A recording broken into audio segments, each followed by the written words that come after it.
Today's generation of 7 billion people sit naively today when it comes to recognizing the Pope as Antichrist. This is because people haven't done their homework in reading about the history of the popes, nor have they done their homework in the Bible, which identifies the popes as the false prophet of Revelation. But John the Revelator himself, during the 95 AD vision, clearly recognized that the false prophet he saw was one and the same with Antichrist, which John had written about 5 years earlier in 90 AD.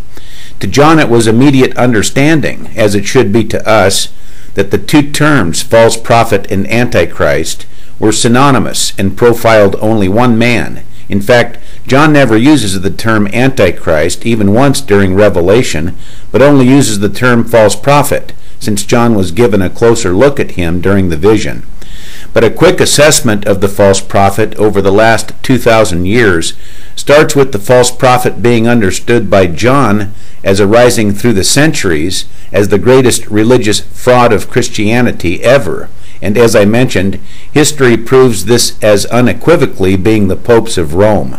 But Revelation chapter 13 verse 11 also says that the coming false prophet would arise through the centuries as a beast. This is a key term.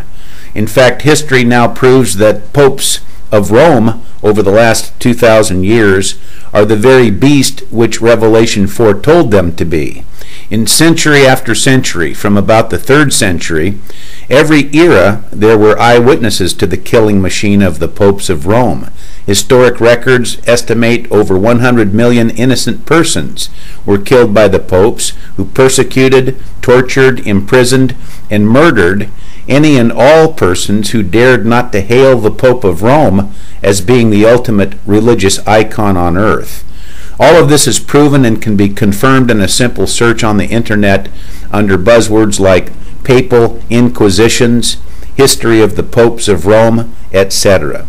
In fact, well-known men in history who were actual eyewitnesses to the Pope's 18th century killing spree were men like John Calvin, William Tyndale, John Wycliffe, Martin Luther, John Wesley, John Knox, Sir Isaac Newton, King James, D.L. Moody, Charles Spurgeon, Galileo, Joan of Arc, and many others, as history proves. But importantly, in the mid-1800s, the popes suddenly stopped their reign of terror and suddenly put on their friendliest face ever and changed their worldly persona from a dominating, murderous beast into what the First Vatican Council of 1870 proclaimed itself to be, naming itself as the Holy Roman Catholic Church. And ever since the 1870s First Vatican Council, the world has now grown completely blind and naive to the previous 18th century killing machine of the popes of Rome. And today, about 140 years later, the popes now wrap themselves in a white religious robe and have also exalted themselves into the greatest end-time religious icon of Christianity on the world stage today, with over 1.2 billion naive followers, and with the other 6 billion people and world leaders just as blind and naive, as the world is now ready to bow down and worship the final Western European kingdom of Antichrist, and with the false prophet himself, the Pope of Rome, Antichrist, also shortly coming to its helm, as Revelation says. Today the Pope is wrapped in white as the Revelation's conquering rider on a white horse, and is ready to be installed as the sole dictator of the final killing machine of the coming Great Tribulation, which is stated in Revelation 13:12 about the Pope, saying that, quote, he, the Pope, the false prophet, will exercise all the authority of the first governmental beast of the end times. All of this is spring-loaded for today's end-time generation.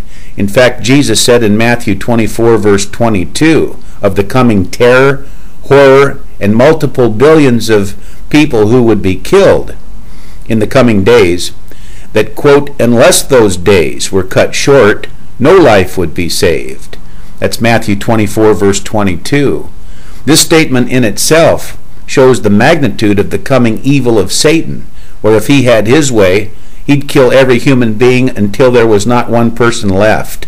The Pope of Rome will be Satan's greatest human vessel, to attempt to carry it out.